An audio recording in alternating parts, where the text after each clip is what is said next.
I'm Jessica Zimmerman, and this is Zimmerman Podcast. I'm a serial entrepreneur, mom to 3, and professional oversharer who has spent a decade building my business and helping others do the same.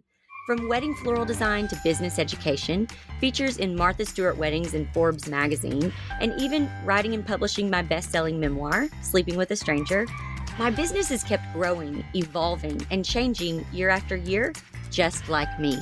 Because the best thing about building a strong business is the freedom it gives me to live a full life. And that's what Zimmerman Podcast is all about, sharing real, transparent, in-the-moment reflections about how to live a life, build a business, and lead a family through the good, the hard, and the messy. That's what we're doing each week, right here on Zimmerman Podcast. Welcome to the show.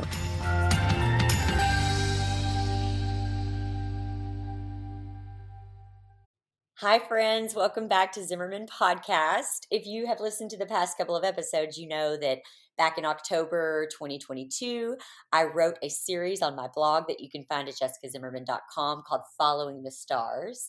And I thought, I need to get that on the podcast. I need to share that verbally with all of you, right? So we are cranking these out, getting one out every single day so that you can hear the whole series this week.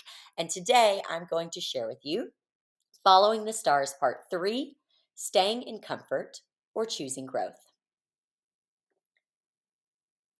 So I ended yesterday's podcast on a bit of a cliffhanger, mostly because I wanted to devote today's podcast to the one part of my natal chart that changed every aspect of my life.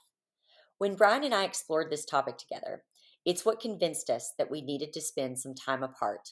It's also given both of us the map we needed to feel confident about our next moves. If you're going on a trip or exploring a new place, that means breaking out either a physical map, your GPS, or downloading Google Maps, right? Whatever method you use, if you're trying to get somewhere new, a roadmap helps you get there. Can you make your way without one? Probably. Do you still have to travel over potholes and through winding roads regardless? Yeah. But when you have a map or a GPS, you're helped along the way.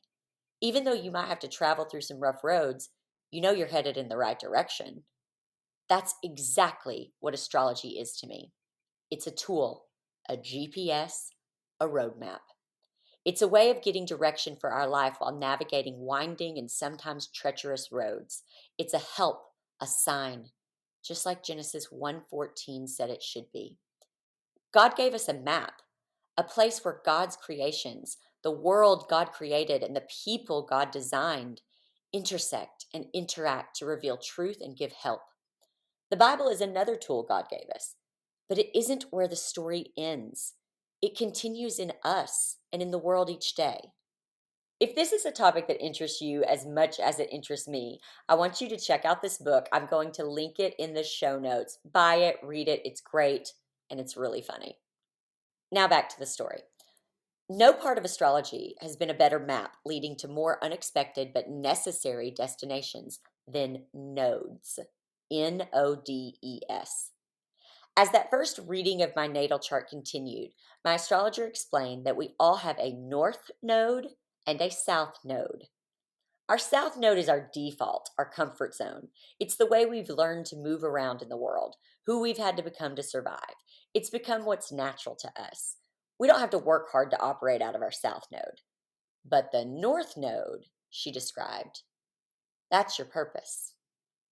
When she said this, I felt a shock through my entire system. It was as if God himself was saying, okay, Jess, you've been trying to figure out how to get to your purpose. That purpose you felt was calling you ever since the car accident when you were 3. I've seen you trying, but you keep missing it, and you will continue to miss it if you don't listen to this right here, because right here lies the answer. In order to live into my purpose, I needed to stop operating out of my south node, what came naturally to me, my default, and start living into my north node. I needed to leave comfort in order to experience growth. Sometimes I imagine the south node like a ceiling. If we keep trying the same things, defaulting to the same ways of being in the world, we'll keep hitting our heads on the ceiling every time we try to grow. We're boxed in. But if we flip everything upside down and give up what feels comfortable and find balance through exploring our north node, we suddenly have access to a limitless horizon to grow and bloom. I think it helps to have real examples, so I'm going to do what I do best, which is share with you mine. Let me tell you what I learned about my own north node and south node. She told me that my south node was in Capricorn and my north node was in Cancer. Let me break that down. Here's what that actually means. She explained that everyone has a balance of masculine and feminine energies inside them. And given my past, the independence I took on in childhood after losing my sister, the caretaker and provider role I had to take on when Brian was sick and dying, the head bitch in charge business owner paying the bills for her family, all of these required masculine energy. This became my comfort zone. I was the planner, the go-getter, the get-it-doner. I'd lost all my feminine energy. This was my south node. And when things got tough, when plans didn't unfold the way I thought they would, I turned into that masculine energy even more. So accessing my north node, my purpose, the next steps on my path toward becoming more myself would require accessing divine feminine energy, giving up independence for community interdependence, being willing to be led instead of demanding to be the leader in every situation, allowing people to take care of me, and relaxing my standards for myself in work and my personal life. As she explained these nodes, the truth of her words shocked me. How could the day, time, and place of my birth reveal such accurate insights into who I am and who I've become? Because these nodes couldn't have been more accurate. So, in order to get to my purpose, I need to be more feminine, not work independently, learn to work with others, be more domesticated. This did not sound fun to me at all. This was not my comfort zone. But when I looked at my south north node and then later looked at Brian's south north node, oh my gosh, they made so much sense.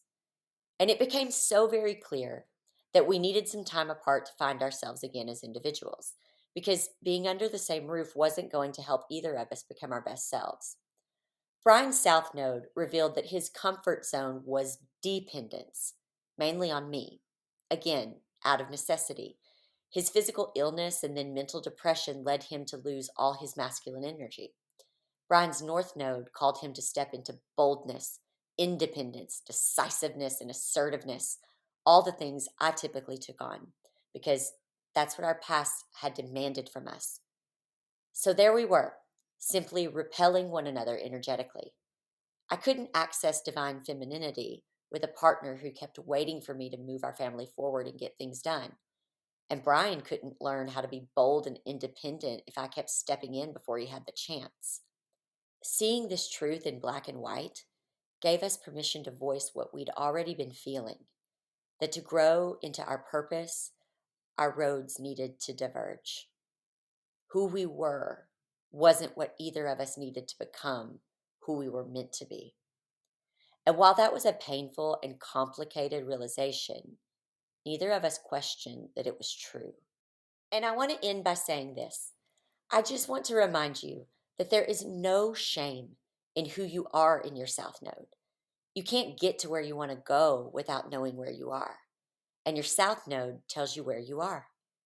Finding balance, and today I would actually change that word. I would use wholeness. Finding wholeness means using both what we're comfortable with and what's outside of our comfort zone. If you entirely abandon the traits you've picked up in your south node, that isn't wholeness. But by identifying our south nodes, we can become more aware of repeated patterns, and then we can choose when and how to step into those growth areas. If you're anything like me, then you might be thinking, well, how do I find this out? How do I get my south node and my north node? How do I identify these things? Well, if you want to read more about that, if you want to dive a little bit deeper into it, then I want you to check out this article, and I'm going to link it in the show notes. Well, that's it for this episode of Zimmerman Podcast. Thank you so much for joining me, and I will see you next time as we continue this series, Following the Stars.